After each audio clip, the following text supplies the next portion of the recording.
Assalamualaikum warahmatullahi wabarakatuh. Perkenalkan, nama saya Fikri Inggansa Utomo.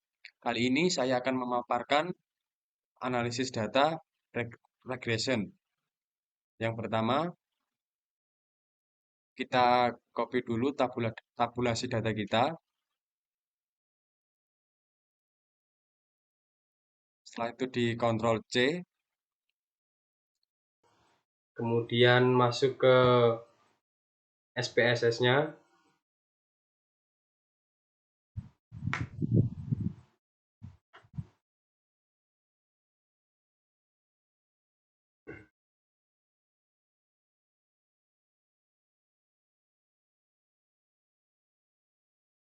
Nah, setelah masuk ke SPSS, klik New Dataset.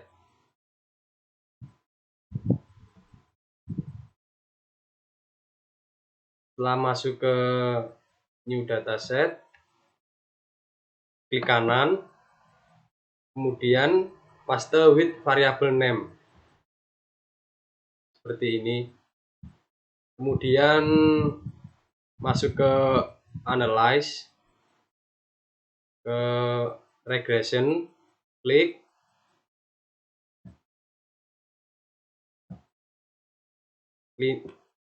ke Regression, kemudian ke Linear. Setelah itu yang variabel Y ke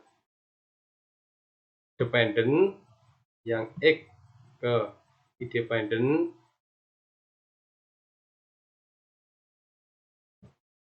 Setelah itu oke.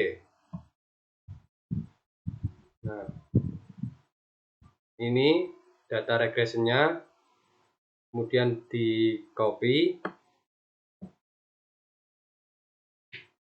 klik kanan, copy. Selanjutnya masuk ke Word lagi, taruh tempel di bawahnya tabulasi data seperti ini.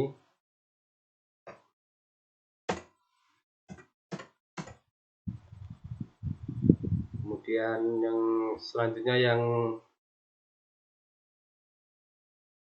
model summary, klik kanan, copy, kemudian masuk ke Word lagi, ditempel. Selanjutnya yang bawahnya lagi yang ANOVA, klik kanan, copy, masuk ke Word, kemudian tempel lagi, masuk lagi ke SPSS, langsung ke koefisien. Ini di klik kanan, copy, masuk lagi ke Word, kemudian ditempel. Nah, seperti inilah tampilannya.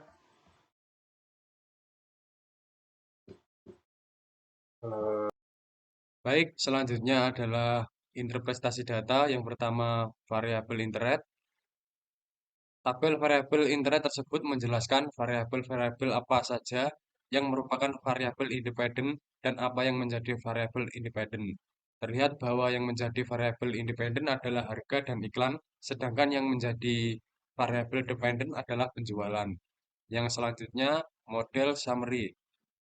Berdasarkan tabel hasil perhitungan di atas, terlihat bahwa nilai R2 adalah sebesar 0,42 atau min 42%, yang artinya adalah bahwa variabel independen X1 dan X2 mampu menjelaskan variabel dependen atau variabel Y, menunjukkan bahwa model regresi ini tidak layak.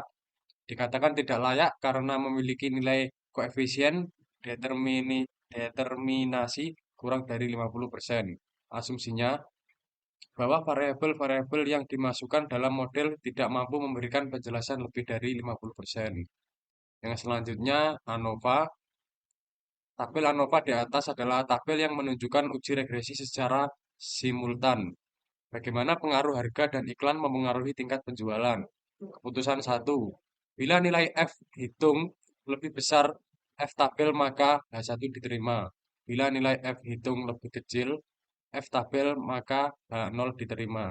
Berdasarkan tabel di atas dapat diketahui bahwa F hitung 401 lebih besar daripada F tabel 3,34 sehingga H1 diterima di mana variabel X2 dan X1 berpengaruh secara bersama-sama terhadap Y. Dengan demikian, penelitian tersebut menerima H1 dan menolak H0. Keputusan 2, bila nilai SIG lebih kecil dari 0,05, maka H1 diterima. Bila nilai SIG lebih besar dari 0,05, maka H0 diterima. Berdasarkan tabel di atas, dapat diketahui bahwa nilai SIG sebesar 673 lebih besar dari 0,05, sehingga H0 diterima di mana variabel X1 dan X2 berpengaruh secara bersama-sama terhadap hasil nilai Y. Dengan demikian, penelitian tersebut menerima H0 dan menolak H1. Kesimpulannya, variabel X1 dan X2 tidak berpengaruh terhadap Y, sehingga H1 tidak diterima. Variabel X1 dan X2 tidak berpengaruh terhadap Y. Selanjutnya, koefisien. Keputusan 1, bila nilai T hitung lebih besar dari T tabel, maka H1 diterima. Bila nilai T hitung min, min 715 lebih kecil dari T tabel 2,052, maka H0 diterima. Berdasarkan tabel koefisien, dapat diketahui bahwa nilai variabel X2 T hitung 652 lebih kecil dari T tabel, yaitu 2,052, sehingga H1 diterima di mana variabel X1 berpengaruh terhadap Y. Keputusan 2, bila nilai SIG lebih kecil dari 0,05, maka H1 diterima. Bila nilai SIG lebih besar dari 0,05, maka H0 diterima.